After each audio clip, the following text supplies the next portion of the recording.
adoption of our Constitution by the Constituent Assembly has been host to some very important occasions like rollout of GST, one tax, one nation, a finest example of cooperative federalism in our parliamentary democracy. There were 3 joint sittings of both the houses of the parliament for resolving the deadlocks under the Article 108, that is the Dowry Prohibition Bill 1959, the Banking Service Commission Repeal Bill 1978, Prevention of Terrorism Bill 2002. You all know that Lok Sabha and Raj Sabha were sitting in this building since 13th May 1952. Along with all my fellow members of the Parliament and other stakeholders of this Parliament, I am very happy and enthusiastic about the functions of the 2 houses of the Parliament henceforth from the new building, which is the symbol of new and emerging Bharat, paving the way for the developed nation as envisaged by Prime Minister by 2047. At the end, I would like to say that our journey so far is marked by excellent achievements, memorable experience, difficult challenges, remarkable milestones. As we go ahead, let us learn from our previous experiences so far and reaffirm our commitment to our historic democratic values and tirelessly work for the betterment of the person last in the queue. Jai Hind. बहुत बहुत धन्यवाद मान्यवर। अब संबोधन हेतु मैं आमंत्रित करना चाहूंगी लोकसभा में कार्यकाल की दृष्टि से वरिष्ठतम वर्तमान संसद सदस्य श्रीमती मेनका गांधी जी को।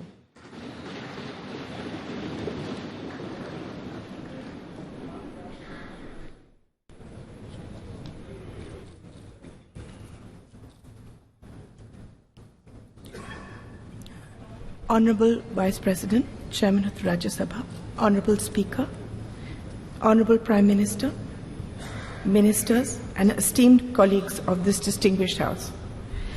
Actually, I'm as surprised to be here as you are to see me. This is a historic day today. I'm proud to be part of this historical moment when a government under the leadership of Prime Minister Shri Narendra Modi ji has undertaken to repair the deep-rooted asymmetry and to give an equal share in India's future to all of us women. I'm grateful for the honor you have given me of speaking about my years in Parliament. We are going to a new building, and hopefully this grand edifice will reflect the aspirations of a new Bharat. Today, I have been entrusted with the responsibility of addressing this esteemed assembly as the most senior parliamentarian in the Lok Sabha. I entered Parliament at the age of 32, 9 years after the death of my husband. My debut was as Minister for Environment. Today, 35 years later, I have spent most of my adult life in this institution, and I have seen 7 Prime Ministers and the shaping of grand history. It has been an arduous, rocky road. I had several terms as an independent member and finally joined the Bharatiya Janata Party under Shri Atal Bihari Vajpayee ji's leadership in 2004. Since then, I have remained a proud member of the BJP as well as this august House. Being a member of Parliament is an immense responsibility as it entails safeguarding the trust of lakhs of voters who elect us to be their voice. You are given power, but this power must always be used for their good. The job demands unwavering commitment, moral rectitude, and courage. Basically, it demands great love for your country and infinite kindness towards all. Each one of us gets this opportunity to make a difference, provided we sublimate our own ambitions and see ourselves only as vessels or bridges or protectors of all the beings that need us, the last person in India who believes himself forgotten. People who cannot navigate for themselves and appoint us as their helmsmen.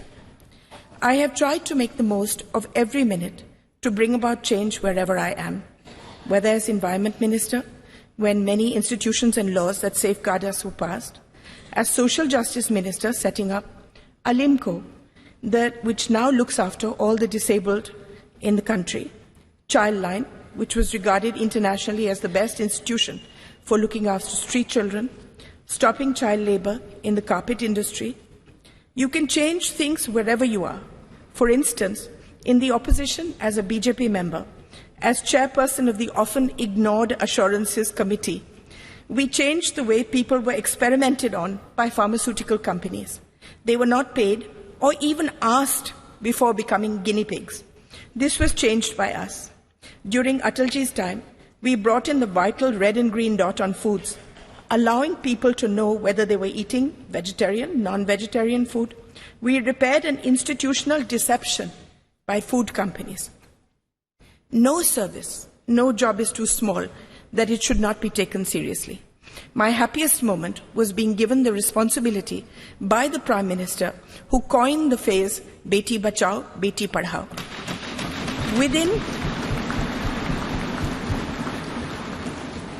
Within 2 years, we changed the thought of the country, the entire thought of the country, and the statistics show that it is a lasting change. From 130 women per 1,000, a shameful statistic, it rose to 950. Crores of girls were saved. Not only that, it is now seen as a shame and a crime to do away with girl children, whether in the womb or newly born.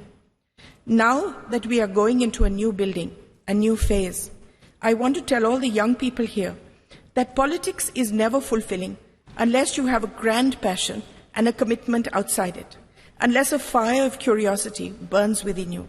No service is too small in the service of Mother India. What I have learned is that each constituency is your family. Within my family, there are a million microcosms of individual families. Each of them depend on us. We are a part of their lives as they are of ours. I have seen my primary duty to look after each family that has placed itself in my care by electing me, by seeing me as one of their own. In this matter, I wish to say that the Prime Minister has seen beyond people as a statistic and has meticulously seen to the needs of each individual family. Opening bank accounts, giving dignity in the form of toilets, home water taps, building homes for the poor, gas cylinders, giving young people loans, skilling them, protecting them through the largest pandemic in history, saying that no one remained hungry. Before I end, I would like to tell you a few things that I have learnt in my long journey so far. Never give up. There are times in all our lives where the world sits heavy on our shoulders and there doesn't seem any path ahead. It will take courage, determination, and a commitment to something larger than ourselves to forge ahead.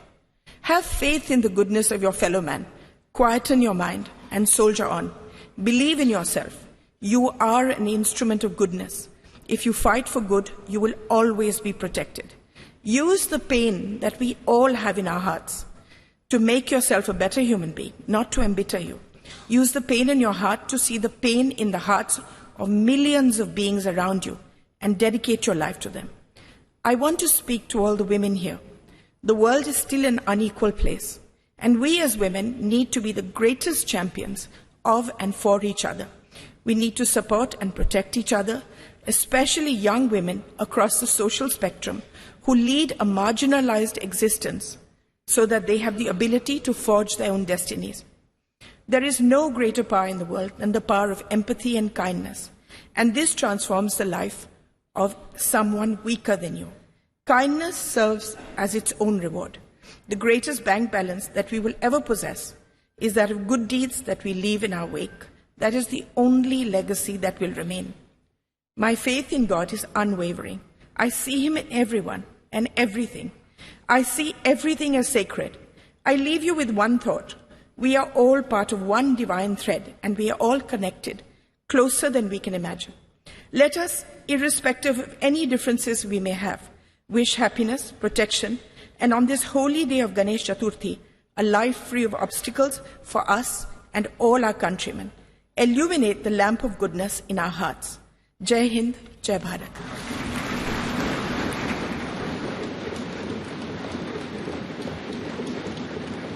बहुत बहुत धन्यवाद ma'am. आपने बिल्कुल सही कहा, ये वो देश है जहां बेटियां आगे बढ़ती हैं। ये वो देश है जहां परंपराओं के साए में आधुनिकता पनपती है। ये वो देश है वसुधैव कुटुंबकम जिसका नारा है विश्वगुरु भारत, ये देश हमारा है। अब मेरा सादर अनुरोध लोकसभा में सबसे बड़े विपक्षी दल के नेता श्री अधीर रंजन चौधरी जी से कि वे अपना संबोधन प्रस्तुत करें। Honorable Vice President of India, Honorable Speaker Lok Sabha, Honorable Prime Minister of India, Parliamentary Affairs Minister of both the houses, Opposition leaders, Kharge ji, all my senior leaders and distinguished, esteemed colleagues of both Lok Sabha and Rajya Sabha. Having seized this opportunity without making any compunction, without mincing any word, I must state that I feel elevated and elated of having been stood in this podium, which had witnessed a caravan of historical episodes and numerous momentous events in the midst of the galaxy of luminaries who had rigged up their brain and burned the midnight oil to frame the Constitution of India in this august house, which is called at the time Constituent Assembly. So we are proud of all of them, numbering 389 members, including 296 from British India and 93 from princely states. In this house also, in this house, in the year 1947, 22nd January, the objectives resolution, numbering 8, was passed, was adopted, which was proposed by Jawaharlal Nehru ji also, which had inspired the shaping of our constitution in subsequent stages also. So now, in this august house, all of us are well experienced and known the journey, the odyssey of our constitution. From colonial past to independent India, we have observed the transition of the destiny of this great country named after India. It is astonishing to note that those 389 members intensively discussed among them for 2 years, 11 months and 19 days and produced the largest constitution of the world, led by Baba Saheb Ambedkar, the father of Indian Constitution. We have been gifted with 395 articles. Also, 22 parts and 8 schedules. So naturally, the house, which is called Central Hall, it is a historic hall. It is not. It will not be known by simply its architectural splendor, but its illustrious legacy. Now I come to the point that our ability to attain developed nation status by 2047 hinges on the active involvement of our citizens and the unwavering dedication of their representatives. The groundwork laid in the formative years of our nationhood and also the subsequent years has empowered us significantly. However, we are confronted with intricate challenges that require immediate attention and resolution as we progress towards this objective. I don't have any idea of what is called and how a country to be recognized as developed country by any designation. I do not have any idea of any global consensus is existed or not, because when we see other developed countries, among the various key determinants, one determinant is always followed, that is Human Development Index. And insofar as Human Development Index, India has been lagging behind, and we are ranked 131 out of 189 countries. At present, disconcerting reports reveal that the top 10% of India's population controls a staggering 77% of nation's total wealth. In 2017, a staggering 73% of wealth generated has reportedly gravitated towards the wealthiest 1%, while staggering 670 million Indians, constituting the poorest half of the population, saw their wealth increase by a mere 1%. This stark disparity presents a crucial challenge in ensuring that millions of people living below the poverty line have access to fundamental necessities like food, shelter and healthcare, a prerequisite for advancing towards developed nation status. While India boasts of a sizable youth population, high unemployment rates pose a significant hurdle to leveraging this demographic advantage. Addressing this challenge is paramount, necessitating a concerted focus on job creation and the encouragement of entrepreneurship. It is essential to enable India's youthful population to contribute substantially to the country's economic growth and development. Despite India being the world's 5th largest economy, our per capita GDP falls far behind that of developed nations. Tackling this economic growth challenge requires pro-growth government policies, maintaining low inflation, reducing interest rates, alleviating unemployment, fostering a skilled workforce, bolstering purchasing power, stimulating demand, and enhancing the healthcare and education sector. India must prioritize the development of a globally competitive, labor-intensive manufacturing sector capable of generating significant employment opportunities. In sum, addressing the pressing issue of high youth unemployment is a pivotal step for India's march toward developed nation status by 2047. I am impatient. I do not want to wait till 2047. Why not before 2047?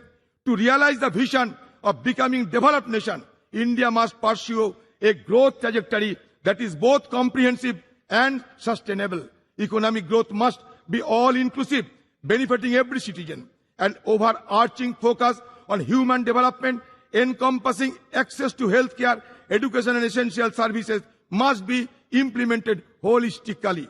The challenge of transforming India into a developed nation by 2047 are substantial, encompassing poverty, infrastructure deficit, and environmental sustainability. By implementing a holistic strategy that encompasses infrastructure development, attraction of investment, enhancement of education, promotion of innovation, social welfare, environmental conservation, paying emphasis on manufacturing and integration of technology, India can pave the way for its emergence as a developed nation. It is only with unwavering determination, collective commitment, that the country can realize this visionary goal and unlock its potential on the global stage.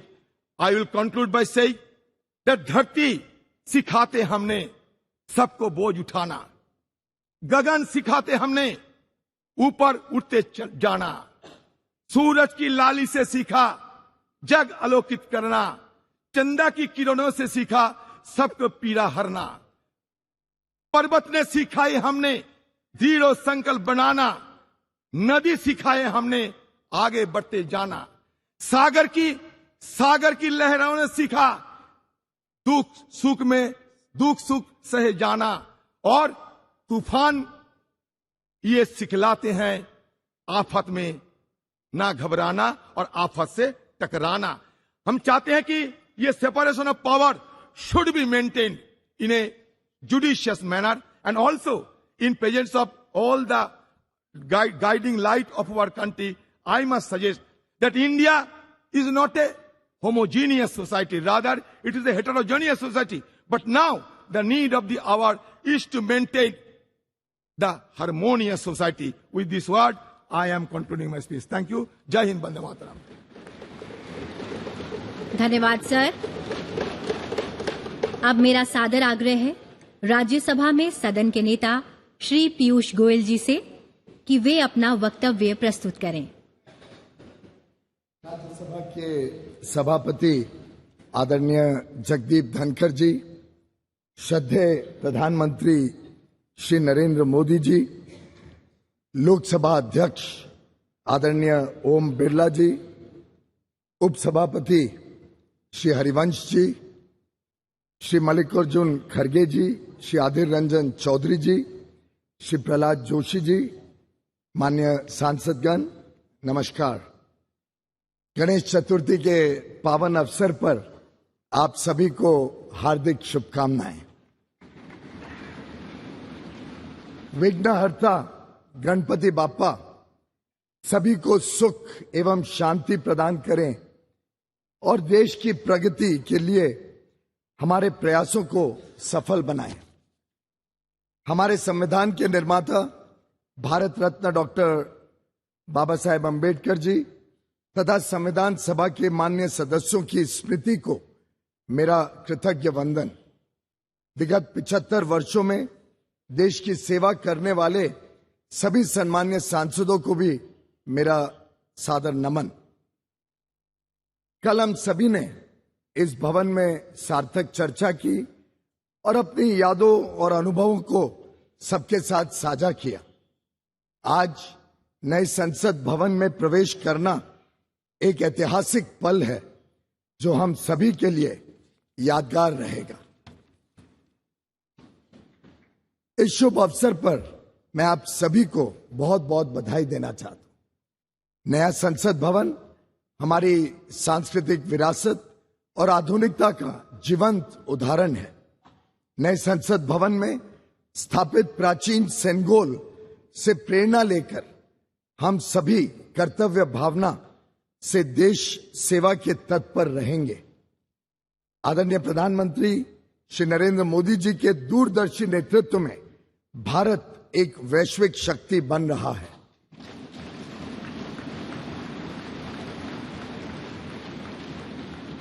नया संसद भवन अपने विशाल और सुंदर स्वरूप में एक नए विश्वास से भरे आत्मनिर्भर भारत का पहचान बनेगा। पार्लियामेंट हमेशा से एकता का प्रतीक रहा है। यह हमारे संविधान के मूल्यों की सुरक्षा करता है जो विभिन्न भाषाओं, संस्कृतियों और परंपराओं के बावजूद हमें एक राष्ट्र के रूप में बांधने का काम करता है। यहां अनुभव का ज्ञान और युवाओं की ऊर्जा मिलकर 140 करोड़ देशवासियों के उज्जवल भविष्य को आकार देने का काम करते रहेगी। और मैं समझता हूं आज का दिन एक सकारात्मक सोच के साथ आगे बढ़ने का है। कई सारे विषय रहे, आजादी के बाद कई सारे चुनौतियां रही। शायद कई सारी चुनौतियां समय पे अगर समाधान कर दिया होता तो और जल्दी 2047 के पहले भी देश विकसित बन जाता। पर हमारे पास जो वर्ष मिले, जो काम करने का देश ने सेवा करने का मौका दिया, उसमें जो अभूतपूर्व प्रगति देश ने देखी है, मैं समझता हूं इसको आगे लेकर इस देश को नई ऊंचाइयों तक माननीय प्रधानमंत्री नरेंद्र मोदी जी के नेतृत्व में हम सब मिलकर काम करेंगे। लक्ष्य बड़ा है, राह कठिन है, पर मुझे पूरा विश्वास है संसद में जो जनप्रतिनिधि बैठेंगे वे अपने दायित्वों का पूर्ण निष्ठा से निर्वहन करेंगे और अमृत काल में एक समृद्ध, सशक्त और विकसित भारत के सृजन का आधार बनेंगे। बहुत बहुत धन्यवाद। भारत माता की जय। सादर धन्यवाद सर। अब मेरा सादर अनुरोध राज्यसभा में नेता प्रतिपक्ष श्री मल्लिकार्जुन खड़गे जी से कि वे अपना संबोधन प्रस्तुत करें।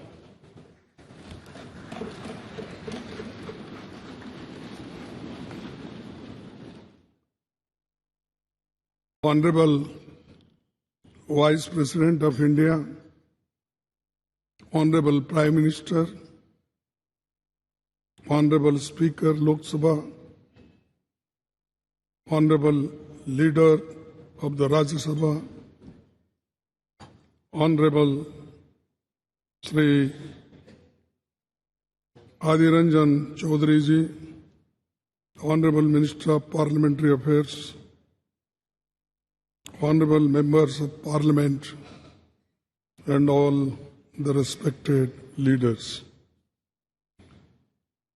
We have all gathered here today to commemorate the rich legacy of the Parliament of India in this historic Central Hall.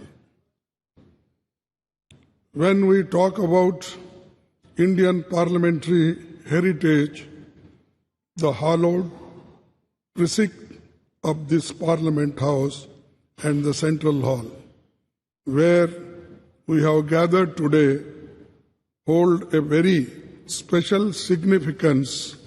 The Constitution of India is the bedrock of Indian democratic polity. It is in this very Central Hall that the Constituent Assembly held its sittings from 1946 to 1949, spanning a period of 2 years, 11 months, and 17 days. Today, we humbly recall the phenomenal contributions made by Dr. Rajendra Prasad, the first President of India, Pandit Jawaharlal Nehru ji, the first Prime Minister, and architect of modern India, Sardar Vallabhbhai Patel, the first Home Minister of India, and Dr. B.R. Ambedkar, architect of Indian Constitution.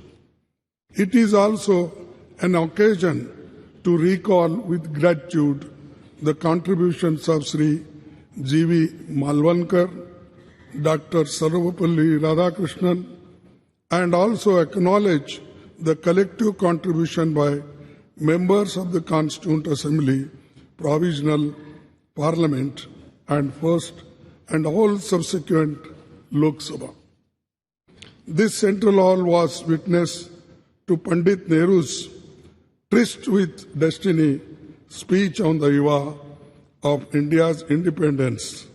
And yesterday, the Prime Minister also mentioned this in his speech. I am thankful to you because you remembered this historic speech on this yesterday's occasion.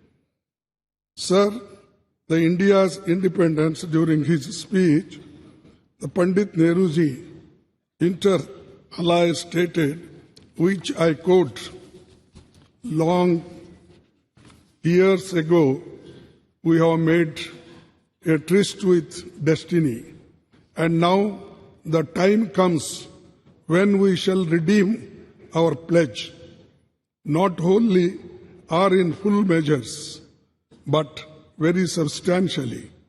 At the stroke of the midnight hour, when the world sleeps, India will awake to life and freedom.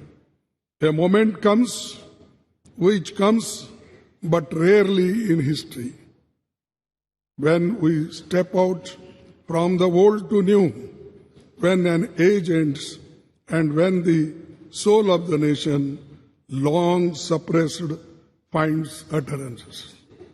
As the clock struck 12, all the members of the Constituent Assembly took the following pledge. At this solemn moment, when the people of India, through suffering and sacrifices, have secured freedom, I, a member of the Constituent Assembly, do dedicate myself in all humility to the service of India and her people to the end that this ancient land attain her rightful and honored place in the world, and make her full and willing contribution to the promotion of the world peace and the welfare of the mankind.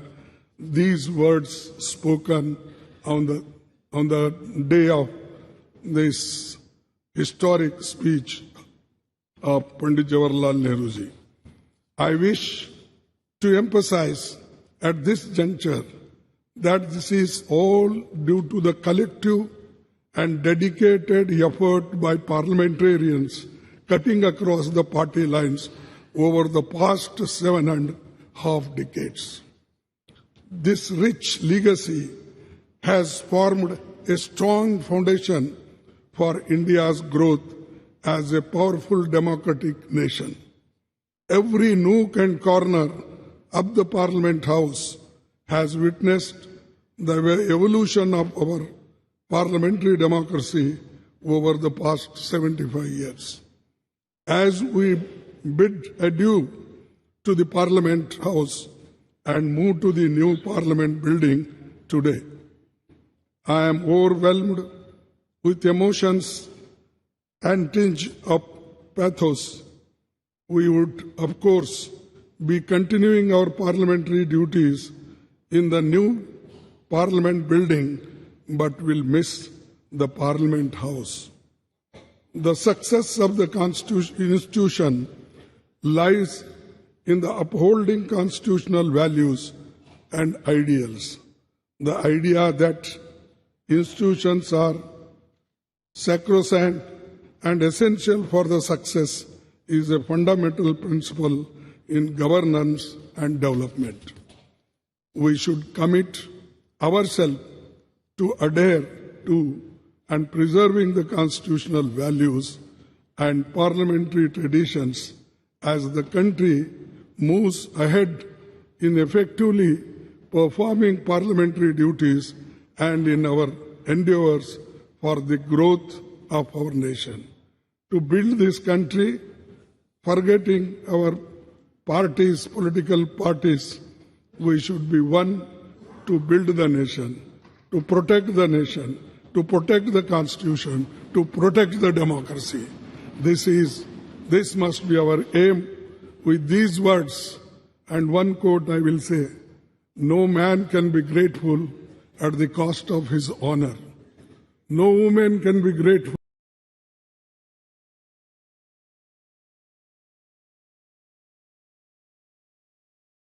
at the cost of her chastity. And no nation can be grateful at the cost of its liberty. So, to protect our liberty, to protect our integrity, we must work all together. That is the only way to build the nation. Thank you. Jai Hind. बहुत बहुत धन्यवाद मान्यवर। अब मेरा माने आग्रह है माननीय लोकसभा अध्यक्ष श्री ओम बिरला जी से कि आप हम सभी को अपने शब्दों द्वारा अनुग्रहित करें। माननीय उपराष्ट्रपति जी, माननीय प्रधानमंत्री जी, राज्यसभा में सदन के नेता, संसदीय कार्य मंत्री जी, प्रतिपक्ष के नेता, लोकसभा में सबसे बड़े दल के नेता, सभी माननीय मंत्रीगण, सभी माननीय संसद सदस्यगण, आज संसद भवन के इस ऐतिहासिक कक्ष में जो हमारी देश की आजादी का साक्षी रहा, जो संविधान निर्माण का साक्षी रहा, जिसमें अनेक परिवर्तन एवं ऐतिहासिक निर्णय हुए, इसी केंद्रीय कक्ष में माननीय राष्ट्रपति जी का उद्बोधन भी हमें मिला। विश्व के कई राष्ट्र अध्यक्षों ने यहां संबोधन करते हुए हमारे लोकतंत्र के प्रति आस्था व्यक्त की और आज इस केंद्रीय कक्ष से हम सब लोग नए संसद भवन की ओर प्रवेश कर रहे हैं।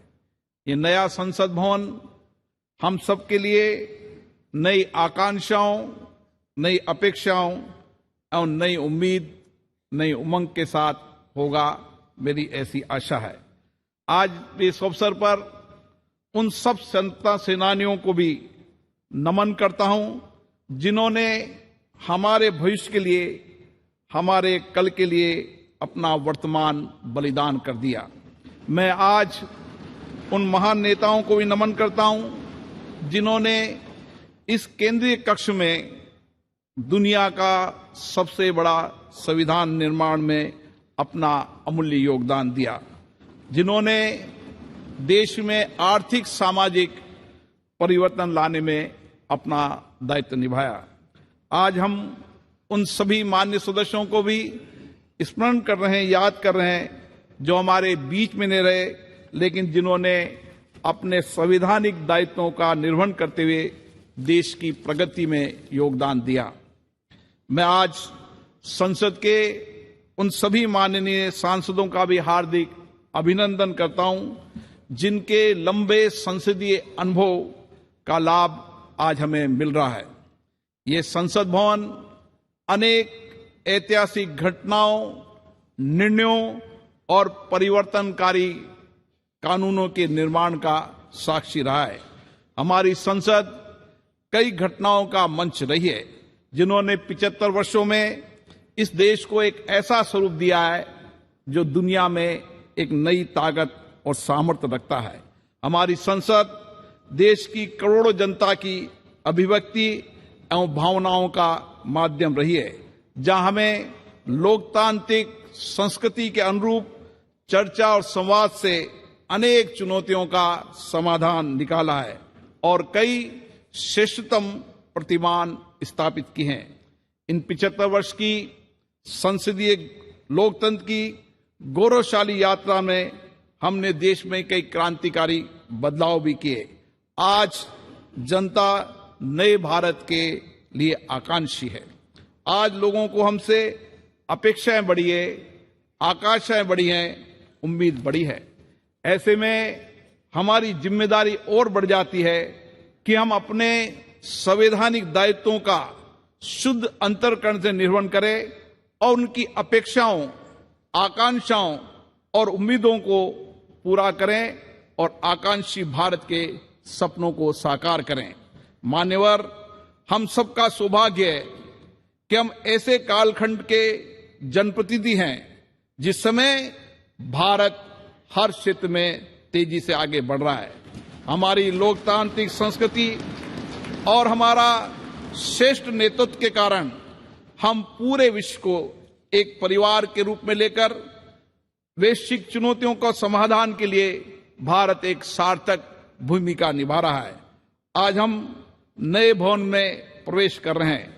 नए भवन में प्रवेश करते समय विकसित भारत बनाने की हमारी प्रतिबद्धता को हम दोहराने का अवसर भी है। हमारा संकल्प है कि हम इसी संसदीय लोकतंत्र से सामूहिक चर्चा, संवाद, सहमति, असहमति और कठिन परिश्रम से सारे देश की जन भागीदारी के साथ इन आकांक्षाओं को पूरा करेंगे।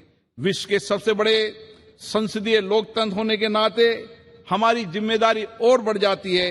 इसलिए आवश्यक है कि हमारी संसद हर एक मुद्दे पर चर्चा करे, सार्थक सकारात्मक दिशा दे, कानून बनाते समय सारगर्भित चर्चा हो, सकारात्मक के साथ चर्चा हो, ताकि हम देश को और अधिक समर्थ एवं समर्थ बना सकें। और इसमें हमारी संसद की उल्लेखनीय भूमिका होनी चाहिए। आजादी के इस अमृत काल में हम 2047 तक विकसित भारत के निर्माण के लक्ष्य को लेकर चल रहे हैं। विकसित भारत बनाने का ये लक्ष्य हमारी संसद के माध्यम से साकार होगा। हम ऐसे संकल्प की प्रतिबद्धता के साथ नए भवन में प्रवेश करेंगे जहां हमारी भागीदारी भी होगी, जनता की अपेक्षाएं भी पूरी होगी और नए आकांक्षी भारत और 2047 में विकसित भारत के सपने को भी पूरा पकाएंगे।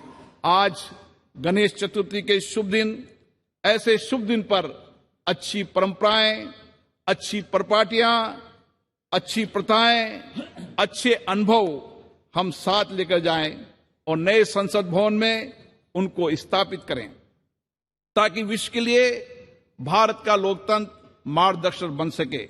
नया भवन हमारे देश की आकांक्षी जनता के लिए परिणामदायक हो, परिवर्तनकारी हो, ताकि हमारे संविधान निर्माताओं ने समानता, न्याय और बंधुता का जो संदेश दिया है उसे हम पूरा कर सके। हम अपनी संसद को देश की जनता की सेवा में सच्चे भाव से समर्पित करें। इसी अपेक्षा के साथ मैं पुनः इस भवन को उन सब लोगों को जिनका इस लोकतंत्र को स्थापित करने में, लोकतंत्र की मर्यादा प्रतिष्ठा बढ़ाने में योगदान रहा, उन सबको भी नमन करता हूं। धन्यवाद। बहुत बहुत धन्यवाद मान्यवर। अब मेरा विनम्र अनुरोध माननीय प्रधानमंत्री श्री नरेंद्र मोदी जी से कि आप विशिष्ट जनों की सभा को संबोधित करें एवं हम सभी का मार्गदर्शन करें।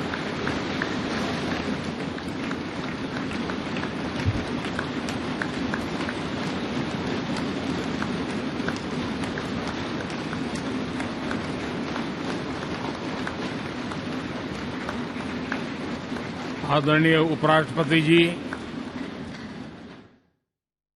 आदरणीय स्पीकर महोदय, मंच पर विराजमान सभी वरिष्ठ महानुभाव और 140 करोड़ देशवासियों के प्रतिनिधि, सभी माननीय सांसदगण, आपको और देशवासियों को गणेश चतुर्थी की अनेक अनेक शुभकामनाएं।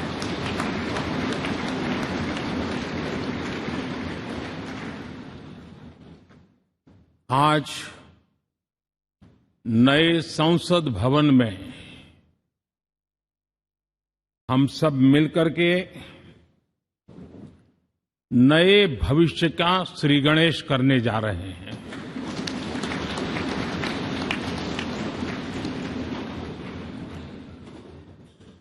आज हम यहां विकसित भारत का संकल्प दोहराना, फिर एक बार संकल्पबद्ध होना और उसको परिपूर्ण करने के लिए जी जान से जुटने के इरादे से नए भवन की तरफ प्रस्थान कर रहे हैं।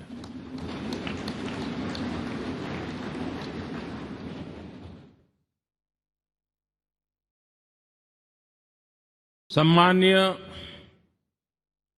सभागृह, ये भवन और उसमें भी ये सेंट्रल हॉल एक प्रकार से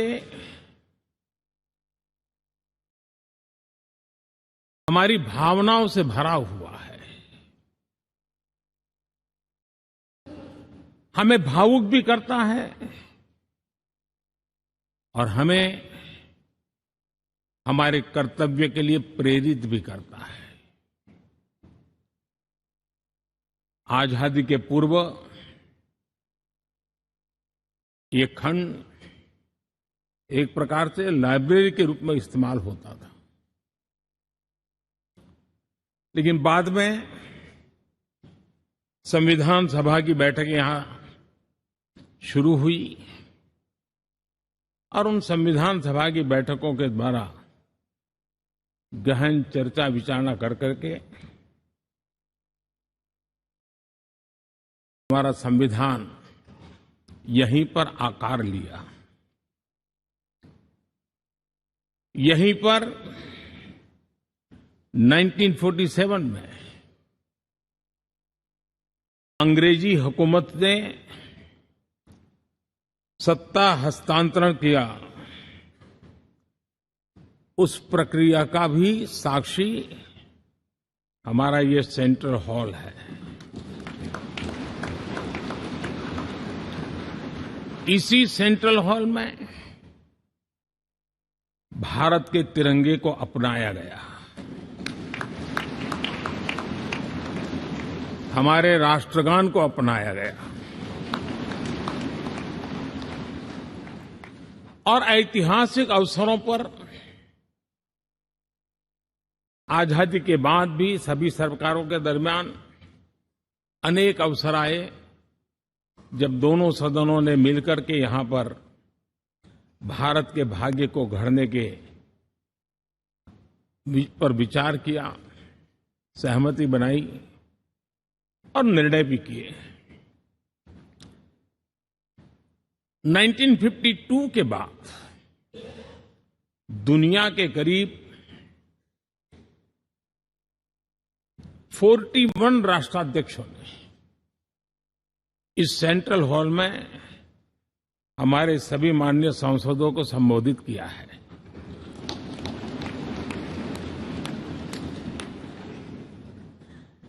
हमारे राष्ट्रपति महोदयों के द्वारा 86 बार यहां संबोधन किया गया है।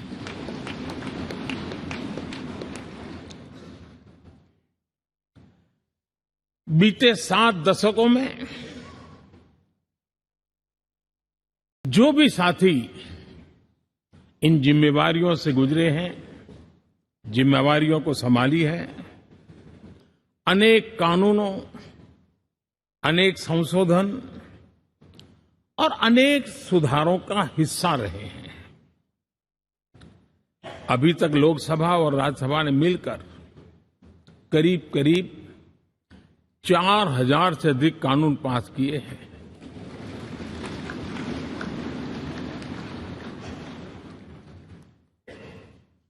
और कभी जरूरत पड़ी तो ज्वाइंट सेशन के माध्यम से भी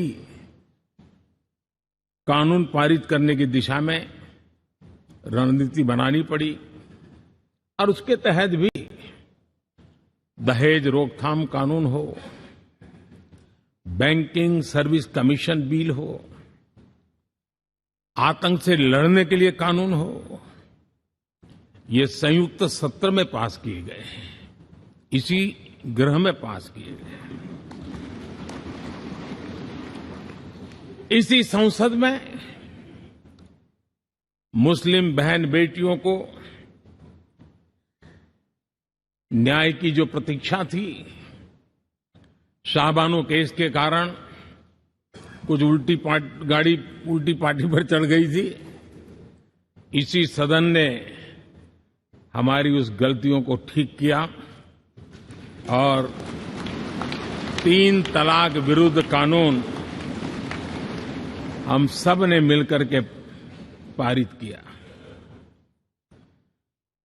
संसद ने बीते वर्षों में ट्रांसजेंडर को न्याय देने वाले कानूनों का भी निर्माण किया।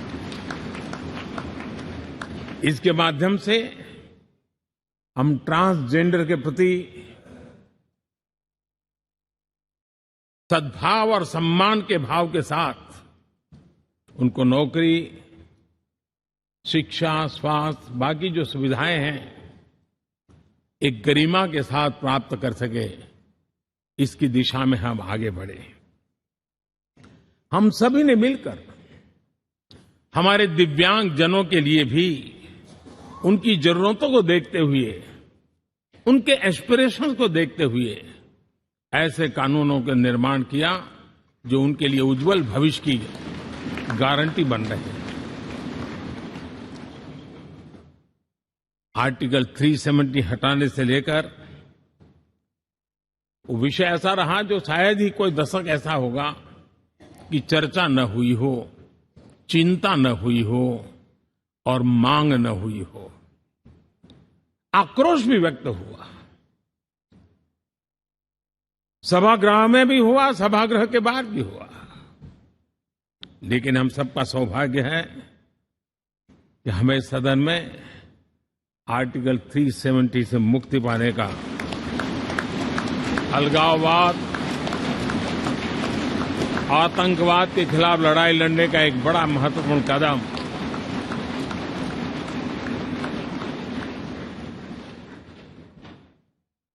और इस महत्वपूर्ण काम में माननीय सांसदों की, संसद की बहुत बड़ी भूमिका है।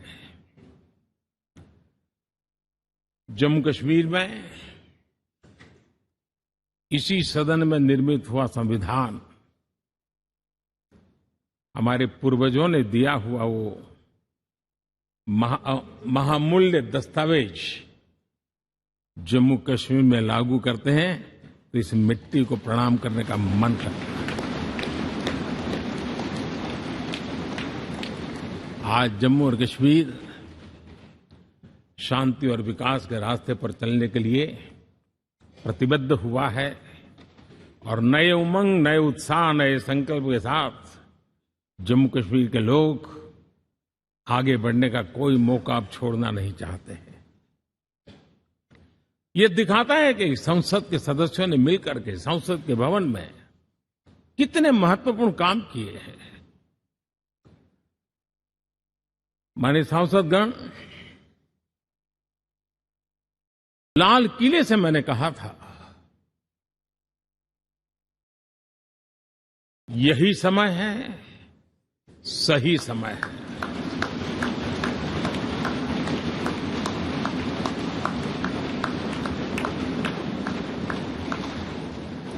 एक के बाद एक घटनाओं की तरफ हम नजर करेंगे। हर घटना इस बात का गवाह दे रही है कि आज भारत एक नई चेतना के साथ पुनर्जागृत हो चुका है।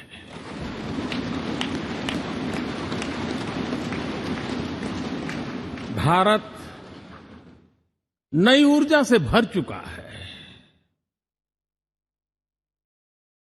और यही चेतना, यही ऊर्जा इस देश के कोटि कोटि जनों के सपनों को संकल्प में परिवर्तित कर सकती है और संकल्प को परिश्रम की पराकाष्ठा कर करके सिद्धि तक पहुंचा सकती है। ये हम देख सकते हैं।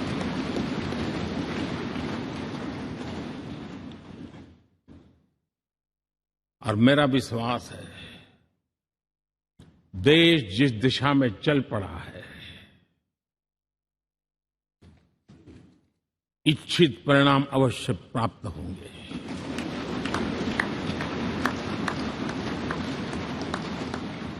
हम गति जितनी तेज करेंगे, परिणाम उतने जल्दी मिलेंगे।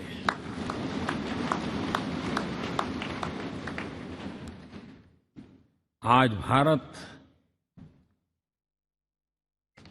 5वीं अर्थव्यवस्था पर पहुंचा है, लेकिन पहले 3 में पहुंचने के संकल्प के साथ बढ़ रहा है।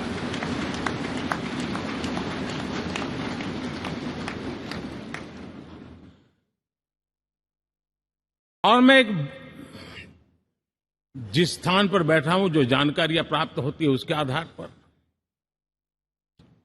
विश्व के गणमान्य लोगों से बातचीत करता हूं, उसके आधार पर मैं बड़े विश्वास से कह रहा हूं, हम में से कुछ लोगों की निराशा हो सकती है, लेकिन दुनिया आश्वस्त है कि भारत टॉप 3 में पहुंच के रहेगा।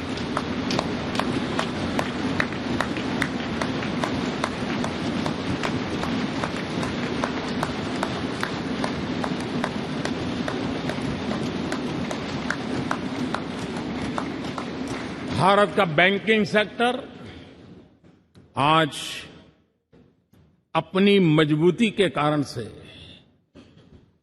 फिर एक बार दुनिया में सकारात्मक चर्चा का केंद्र बना हुआ है।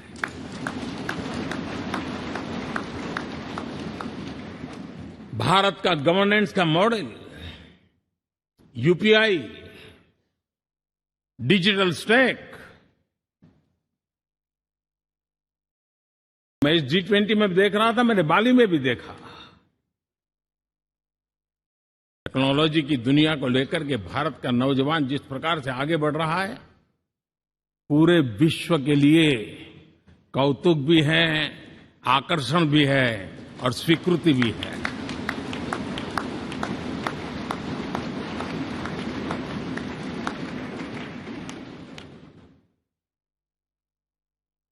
हम सब उस ऐसे कालखंड में हैं, मैं कहूंगा हम लोग एक भाग्यवान लोग हैं। ऐसी भाग्यवान समय में हमें कुछ दायित्व निभाने का अवसर आया है और हमारा सबसे बड़ा भाग्य है कि आज इंडियन एस्पिरेशंस उस ऊंचाई पर हैं जो शायद पिछले 1000 साल में नहीं रहे होंगे।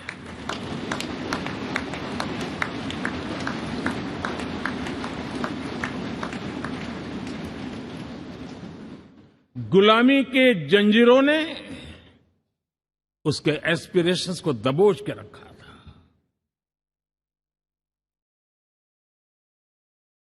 उसकी भावनाओं को तहस नहस कर दिया था। आजाद भारत में अपने सपने संजो रहा था, चुनौतियों से जूझ रहा था, लेकिन मिलकर के आज जहां पहुंचे हैं, अब वहां वो रुकना नहीं चाहता है। वो एस्पिरेशनल सोसाइटी के साथ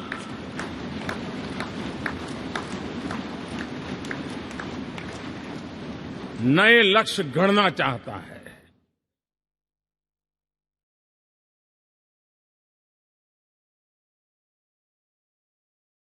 जब एस्पिरेशन सोसाइटी सपने संजोते ही हो, संकल्प लेकर के निकल पड़ी हो, तब पुराने कानूनों से मुक्ति पाकर नए कानूनों का निर्माण करके उज्जवल भविष्य के लिए एक मार्ग प्रशस्त करने का दायित्व हम सभी सांसदों का सविशेष होता है। संसद में बनने वाला हर कानून, संसद में होने वाली हर चर्चा, संसद से जाने वाला हर संकेत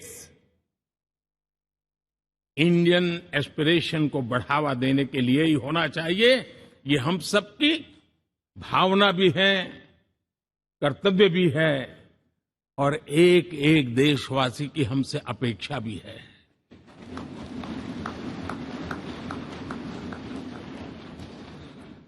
हम जो भी रिफॉर्म करें उसके मूल में इंडियन एस्पिरेशन सबसे सर्वोच्च पद पर होना चाहिए, प्राथमिकता पर होना चाहिए।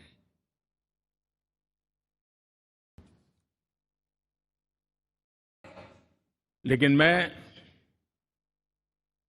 बहुत सोच समझ करके कहना चाहता हूं,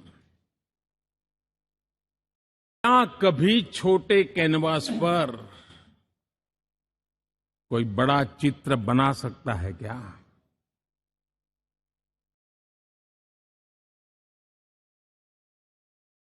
जैसे छोटे कैनवास पर बड़ा चित्र नहीं बन सकता, वैसे हम भी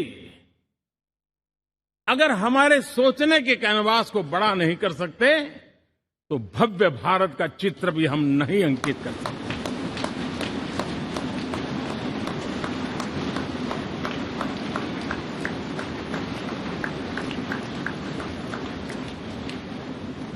75 साल का हमारे पास अनुभव है। हमारे पूर्वजों ने जो कुछ भी रास्ते बनाए उससे हमने सीखा है। हमारे पास एक बहुत बड़ी विरासत है। इस विरासत के साथ अगर हमारे सपने, हमारे संकल्प जुड़ जाए, हमारा सोचने का दायरा बदल जाए, हमारा कैनवास बड़ा हो जाए, तो हम भी उस भव्य भारत के चित्र को अंकित कर सकते हैं, उस तस्वीर का खाका खींच सकते हैं, उसमें रंग भरने का काम हम भी कर सकते हैं और आने वाली पीढ़ी को वो भव्य दिव्य मां भारती के हम उनको सुपुर्द कर सकते हैं। दोस्तों, अमृतकाल के 25 वर्षों में भारत को अब बड़े कैनवास पर काम करना ही होगा। अब हमारे लिए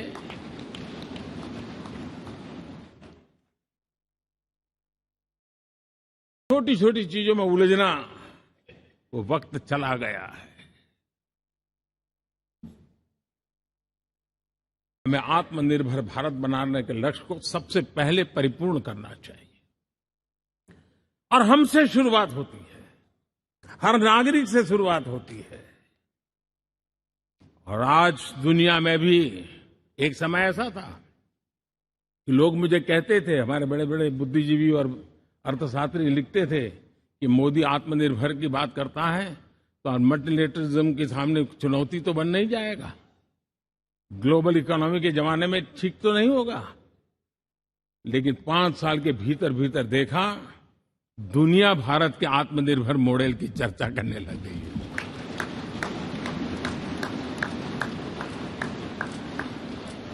और कौन हिंदुस्तानी नहीं चाहेगा कि डिफेंस सेक्टर में आत्मनिर्भर हो, एनर्जी सेक्टर में हम आत्मनिर्भर हो, एडिबल ऑयल, क्या इस देश को आत्मनिर्भर नहीं होना चाहिए? कृषि प्रधान देश हम कहते हैं, खाने का तेल क्या देश बाहर से लाएगा? बहुत समय की मांग है कि हमें आत्मनिर्भर भारत को संकल्प को पूरा करना, ये हम सबका दायित्व है। उसमें दल आड़े नहीं आते हैं, सिर्फ दिल चाहिए, देश के लिए चाहिए।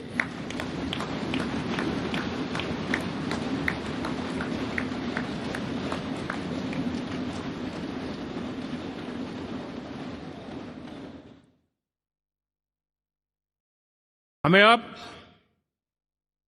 मैन्युफैक्चरिंग सेक्टर में दुनिया में सर्वश्रेष्ठ बनने की दिशा में ही कदम रखने होंगे। और मैंने इकबाल लाल किले से कहा था, जीरो डिफेक्ट जीरो इफेक्ट। हमारे प्रोडक्ट में कोई डिफेक्ट ना हो, हमारी प्रक्रिया में पर्यावरण पर कोई इफेक्ट ना हो, ऐसा जीरो डिफेक्ट जीरो इफेक्ट वाला हमें दुनिया के सामने मैन्युफैक्चरिंग क्षेत्र में जाना हो। हमारे डिजाइनर, हमारे यहां निर्माण हो रही डिजाइन्स, हमारे सॉफ्टवेयर, हमारे एग्रीकल्चर प्रोडक्ट्स, हमारे हस्तशिल्प, हर क्षेत्र में अब हमें वैश्विक मापदंडों को पार करने के इरादे से ही चलना चाहिए, तब जाकर के विश्व के अंदर हम अपना झंडा फहरा सकते हैं।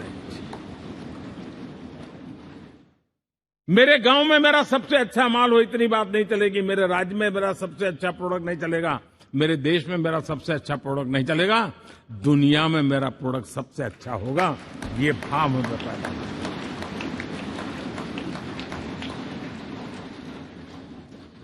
हमारी यूनिवर्सिटीज दुनिया के अंदर टॉप रैंकिंग में आए, अब इसमें हमें पीछे नहीं रहना है। हमारे शिक्षा जगत को नई नेशनल एजुकेशन पॉलिसी मिली है, एक खुलापन है, सर्व स्वीकृत बनी है, उसके सहारे अब हमें चल पड़ना है।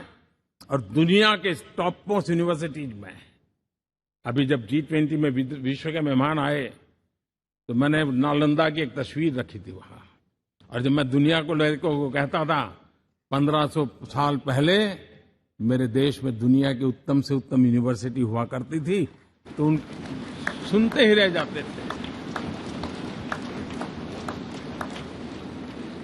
लेकिन हमें उसे प्रेरणा लेनी है, पर प्राप्त तो अभी करके रहना है, ये हमारा संकल्प होना चाहिए। आज हमारे देश का नौजवान खेल जगत के अंदर दुनिया में हमारी पहचान बना रहा है। टियर 2, टियर 3 सिटी से, गांव, गरीब परिवारों से, गांव से देश के नौजवान, देश की बेटे बेटियां आज खेलकूद के जगत जीवन में हमारा नाम रोशन कर रही है। लेकिन देश चाहता है और देश का संकल्प होना चाहिए कि अब खेलकूद के हर पोडियम पे हमारा तिरंगा भी लहराता होगा।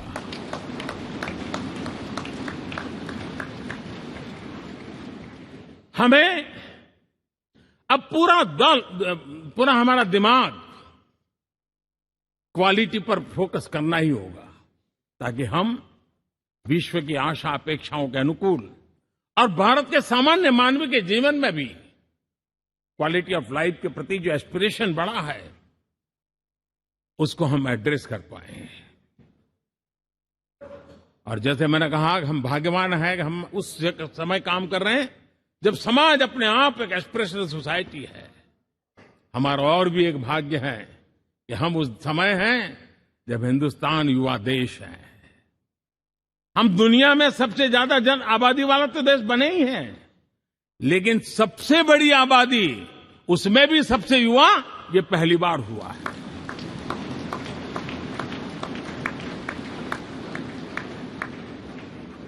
जिस देश के पास ये युवा शक्ति हो, युवा सामर्थ्य हो, तब हमें उसकी टैलेंट पे भरोसा है, हमें उसकी संकल्प शक्ति पे भरोसा है, उसकी साहस में हमें भरोसा है। और इसलिए हम चाहते हैं कि दुनिया में भारत का युवा अग्रिम पंक्ति में नजर आना चाहिए, वो स्थिति पैदा होनी चाहिए। आज पूरी दुनिया को स्किल मैन पावर की बहुत बड़ी जरूरत है और भारत विश्व की इस आवश्यकता की पूर्ति के लिए अपने आप को सज्ज कर सकता है और उन आवश्यकताओं को पूरी कर करके दुनिया में अपनी एक जगह भी बना सकता है। और इसलिए विश्व में उनकी आवश्यकता के लिए किस प्रकार के मैन पावर की जरूरत है, किस प्रकार के उनको ह्यूमन रिसोर्स की जरूरत है, उस स्किल मैपिंग का काम भी चल रहा है और उस स्किल मैपिंग के अनुसार भारत के अंदर स्किल डेवलपमेंट की तरफ हम बल दे रहे हैं। और जितना ज्यादा हम स्किल डेवलपमेंट पर बल देंगे, भारत के नौजवानों का सामर्थ्य विश्व में अपना डंका बजाने में कोई कमी नहीं रखेगा। और हिंदुस्तानी जहां गया है उसने अच्छाई की छाप छोड़ी है, कुछ कर गुजरने की छाप छोड़ी है। ये सामर्थ्य हमारे अंदर पहले से पड़ा हुआ है और हमारे पहले जो लोग गए हैं उन्होंने इससे छवि भी बना के रखी हुई है। आपने देखा होगा पिछले दिनों करीब 150 नर्सिंग कॉलेज एक साथ खोलने का निर्णय किया। पूरे दुनिया में बहुत बड़ी रिक्वायरमेंट है नर्सिंग की। हमारी बहन, हमारी बेटियां, हमारे बेटे उस क्षेत्र में दुनिया में पहुंच सकते हैं, आसानी से पहुंच सकते हैं। पूरे विश्व की जरूरत है और ये तो मानवता का काम है जिसमें हम पीछे नहीं रहेंगे। आज मेडिकल कॉलेजेस का इतना व्यापक रूप से निर्माण देश की आवश्यकता तो पूरी करनी ही करनी है, दुनिया की आवश्यकताओं में भी योगदान दे सकते हैं। कहने का तात्पर्य यही है, हर छोटी चीज पर बारीकी से ध्यान देते हुए, उस पर अपना ध्यान केंद्रित करते हुए हमें आगे बढ़ना है। हमें भविष्य के लिए सही समय पर सही फैसले भी लेने होते हैं। हम फैसलों को टाल नहीं सकते। हम राजनीतिक लाभ नुकसान के गणा भाग के अंदर अपने आप को बंधित नहीं बना सकते हैं। हमें तो देश के एस्पिरेशन के लिए हिम्मत के साथ नए निर्णय करने होते हैं। आज सोलर पावर के सफल मूवमेंट्स हमारी भावी पीढ़ी के लिए एनर्जी क्राइसिस से मुक्ति की गारंटी दे रहा है।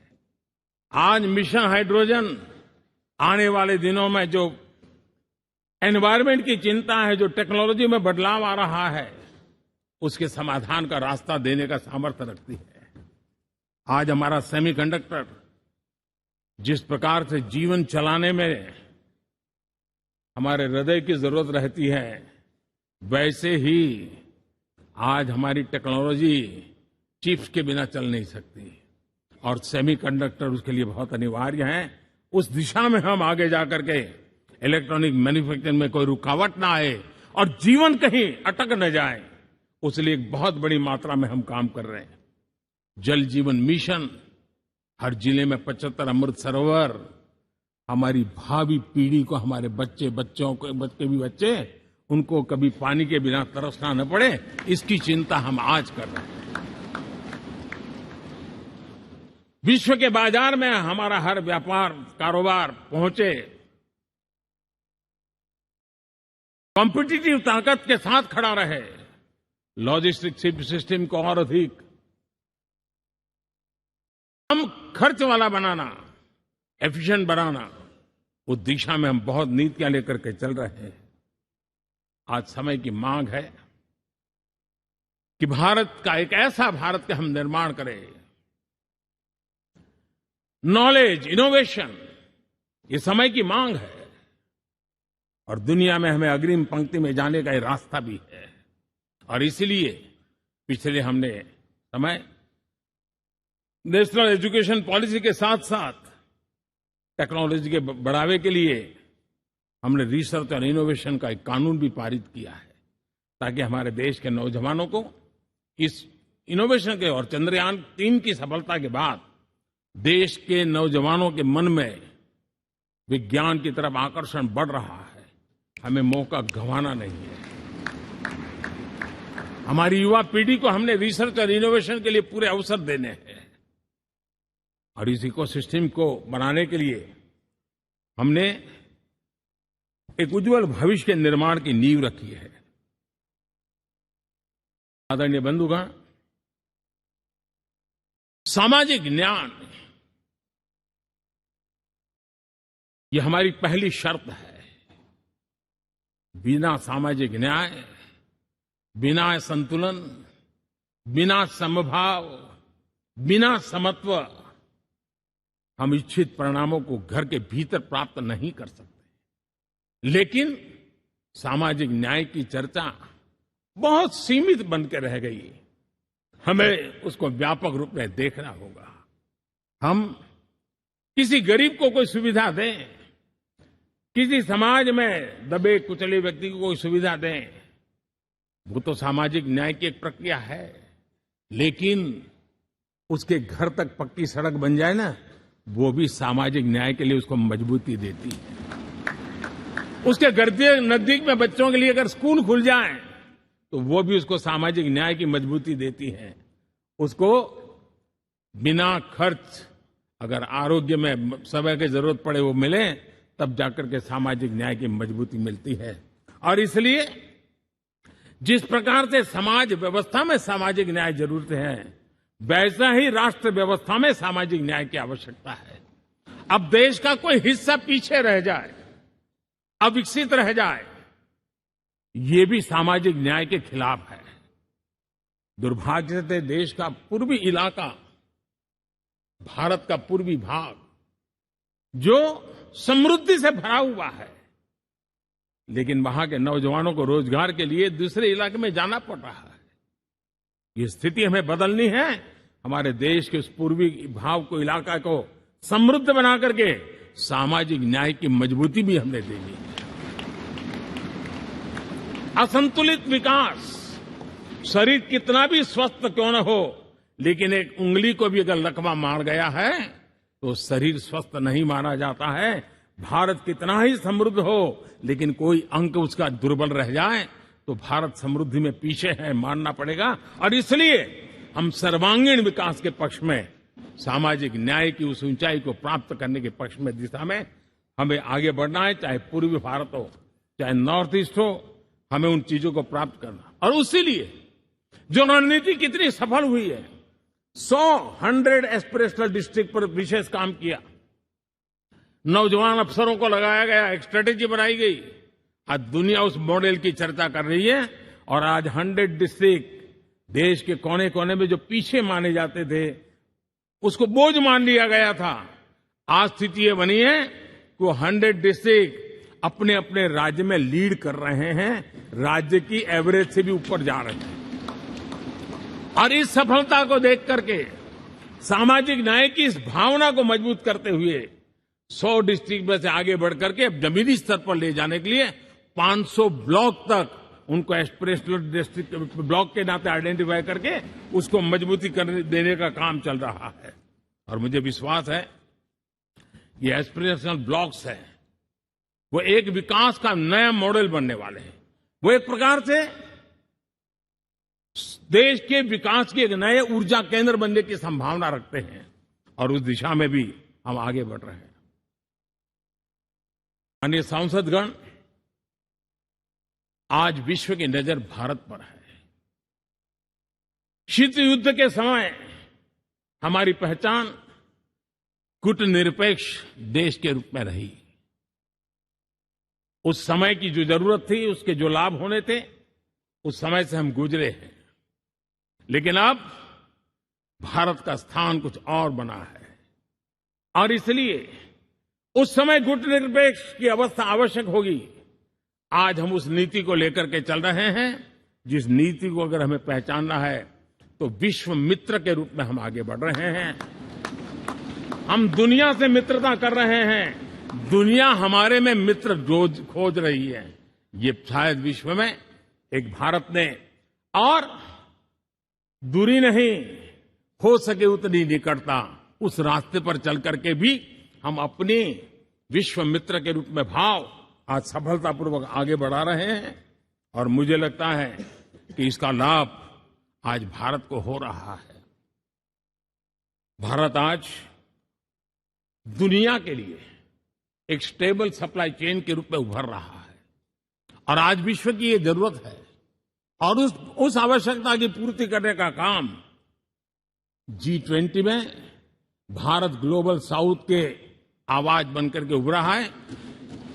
ये बीज G20 समिट में जो बीज बोया गया है, मेरे देशवासी आने वाले समय देखेंगे कि वो ऐसा वटवृक्ष बनने वाला है, ऐसा वटवृक्ष बनने वाला है, विश्वास का ऐसा वटवृक्ष बनने वाला है जिसकी साया में आने वाली पीढ़ियां सदियों तक एक गर्व के साथ अपना सीना तान करके खड़ी रहेगी।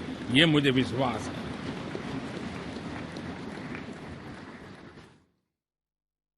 इस G20 में एक बहुत बड़ा काम हमने किया है, बायोफ्यूल अलायंस का। हम विश्व के नेतृत्व करते रहे, दिशा दे रहे हैं और विश्व को बायोफ्यूल अलायंस में दुनिया के सभी देश देखते ही देखते उसकी सदस्यता ले रहे थे और एक बहुत बड़ा आंदोलन खड़ा होने जा रहा है और जिसका नेतृत्व ये हमारा भारत कर रहा है। छोटे छोटे महाद्वीप, उनके साथ भी आर्थिक कॉरिडोर बनाने की दिशा में हमने बड़ी मजबूती के साथ कदम उठाए हैं। आदरणीय बंधुगण, आदरणीय उपराष्ट्रपति जी, आदरणीय स्पीकर महोदय, आज हम यहां से विदाई लेकर के नए भवन में जा रहे हैं, संसद के नए भवन में बैठने वाले हैं और ये शुभ है, गणेश चतुर्थी के दिन बैठ रहे हैं।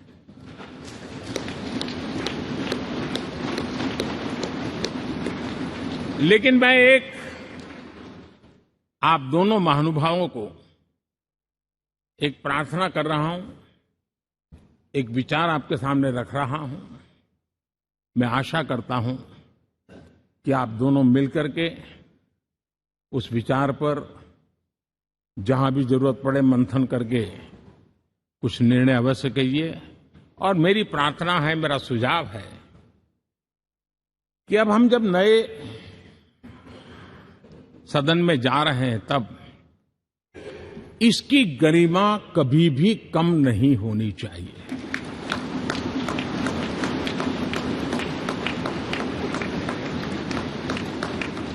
इसे सिर्फ पुरानी पार्लियामेंट कहकर के छोड़ दें, ऐसा नहीं होना चाहिए। और इसलिए मेरी प्रार्थना है कि भविष्य में अगर आप सहमति दे दोनों महानुभाव, तो इसको संविधान सदन के रूप में जाना जाए।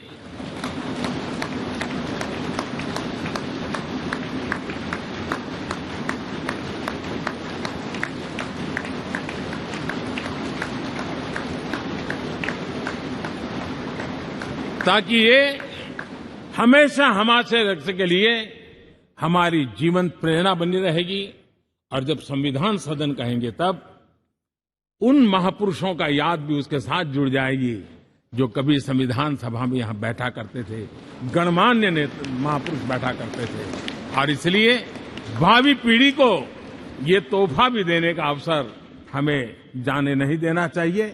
मैं फिर एक बार इस पवित्र भूमि को प्रणाम करता हूं।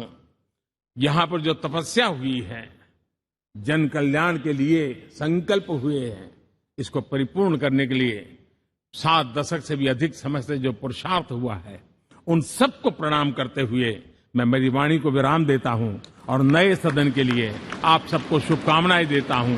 बहुत बहुत धन्यवाद।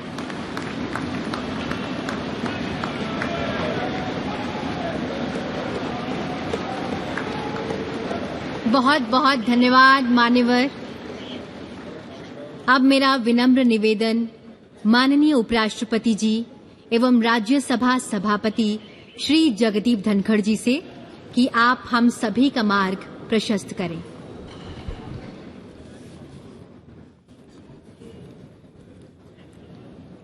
Honourable prime minister of Bharat Shri Narendra Modi ji, honourable speaker Lok Sabha Shri Om Birla ji, Shri Pralhad Joshi ji, union minister of parliamentary affairs, Shri Piyush Goyal ji, leader of house Rajya Sabha, honourable ministers, Shri Adhir Ranjan Chowdhury, leader of opposition in Lok Sabha, Shri Mallikarjun खड़गे ji, leader of opposition Rajya Sabha, honourable deputy chairman Rajya Sabha and honourable members of parliament.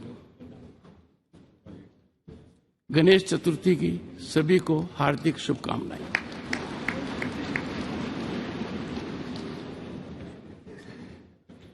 माननीय प्रधानमंत्री जी ने अचानक homework दे दिया और प्रधानमंत्री जी के बाद बोलना अपने आप में बहुत बड़ी चुनौती है।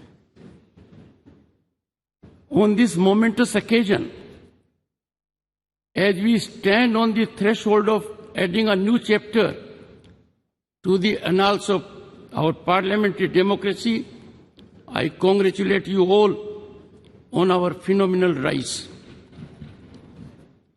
We all are indeed privileged to be witnessing this history in the making as we bid adieu to this magnificent parliament building which houses both the chambers of our parliament and this imposing central hall, and move to the new one.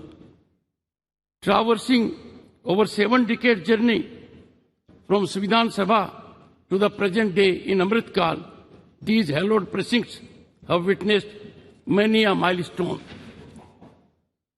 Honorable members, from tryst with destiny at midnight of 15th August 1947 to unfolding of innovative, impactful, forward-looking GST regime at midnight of June 30, 2047, and now this significant day.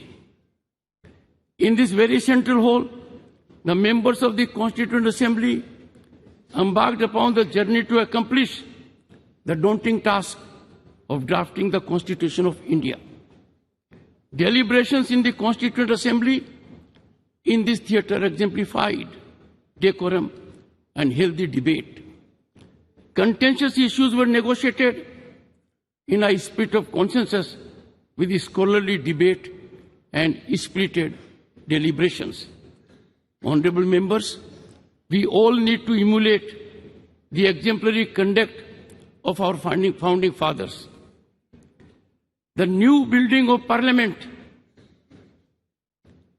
a testament to dawn of Atmanirbhar Bharat, is much beyond an architectural marvel. It is a reflection of India's rich cultural diversity, a symbol of national pride, unity, and identity. Impactfully organized G20 resulted in demonstration of India's global power.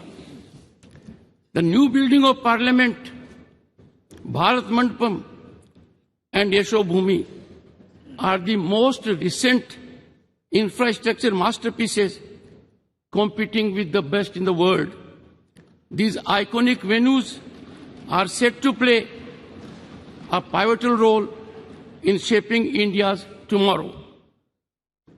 Honorable members, the world now realizes that our nation is on the rise as never before, and this rise is unstoppable. Bharat is defining global discourse, shaping their outcome, and has emerged as significant player among the Committee of Nations. Bharat is dominating as an agenda setter for global peace, climate transition, and economic development on par with other leading players.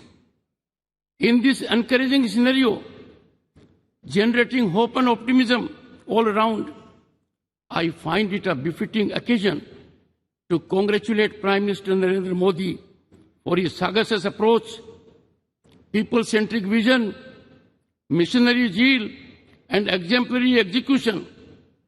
Salute and appreciate contribution of the people in all walks of life and our bureaucracy that is enjoined with execution of policies. Honorable members, time has come to give up once and for all the premise of justifying transgression of conduct and outrageous disregard of rules in the temples of democracy by making reference to past instances. As we march into the new parliament building, we must enhance cooperation and consensual approach. Time for us to bid farewell to confrontational stance and resolve to ever keep national interest uppermost. Honorable members, it is time, right time, to bury the strategy of weaponizing disturbance and disruption in parliamentary functioning, as these are antithetical to democratic values and can never have sanction of our people who are our ultimate masters. I would like to quote Dr. B.R. Ambedkar, who in his final speech in the Constituent Assembly stated, I quote, "If we wish to maintain democracy, not merely in form, but also in fact, what must we do? The first thing in my judgment we must do is to hold fast to constitutional methods of achieving our social and economic objectives," unquote. Let us heed his clarion call. On this decisive moment, as we are witnessing the transformation of Bharat, appreciations to Prime Minister Narendra Modi's vision and sagacity for fructifying tryst with modernity. We had tryst with destiny in 1947. We are lucky and fortunate by efforts of the Prime Minister that we are having today tryst with modernity for over 1 billion hearts. His role in this monumental task of shaping the destiny of 1/6 of humanity would forever be etched in history. Honorable members, this historic walk to the new building of Parliament in Amrit Kal be the march to Bharat at 2047 as developed nation. Let us in togetherness make the new chambers of the Parliament the sanctum sanctorum of our temple of democracy. Jai Hind.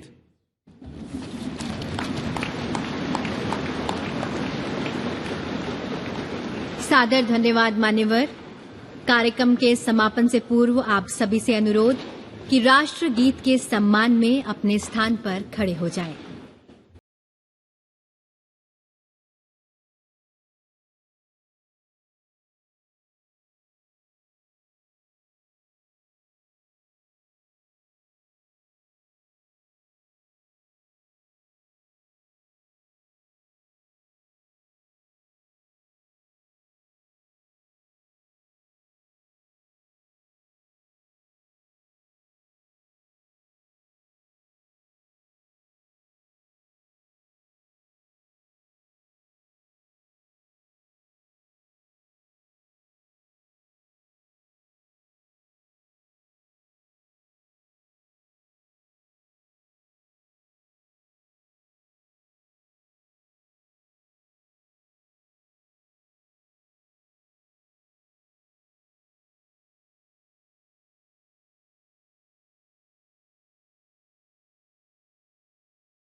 आजादी के अमृत काल में आइए नई ऊर्जा के साथ, नई चेतना के साथ अब कदम बढ़ाएं नव निर्माण की ओर।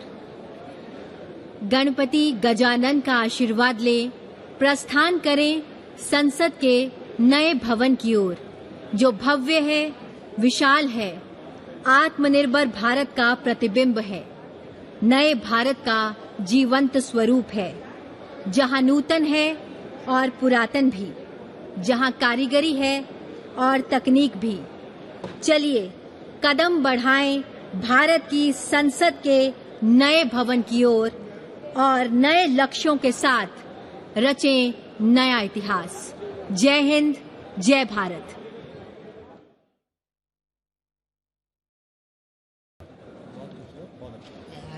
Send a hello to me on WhatsApp.